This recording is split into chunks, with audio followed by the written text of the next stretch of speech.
যে আন্দোলনটা সেটা আমরা আন্দোলনটা এই জন্য করছি, এখানে দেয়ালে লেখা হয়েছে যে হিন্দু হিন্দু চাচায় 3 বাটি করে গোমাংস খায়। আমরা তো হিন্দু, এখানে পুরোপুরি এটা হিন্দু বসতি। আমরা তো হিন্দুদের ভাববেগে পুরোপুরি ভাবে এটা আঘাত করা হচ্ছে। আমরা দেখতে চাইছি না এটা কোন দলগত, আমরা কোনোভাবে বলতে চাইছি না, না আমরা টিএমসি করি না আমরা বিজেপি করি, কোনো কিছু আমরা দেখতে যাচ্ছি না।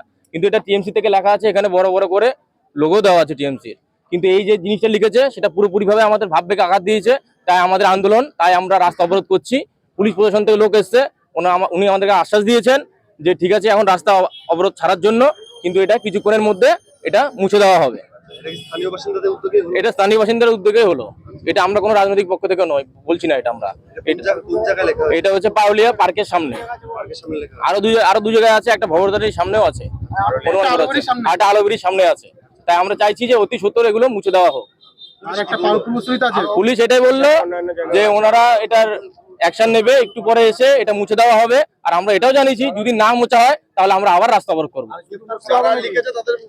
আর যারা লিখেছে এটা তাদের বিরুদ্ধে একটা করা সিদ্ধান্ত নেওয়া হবে।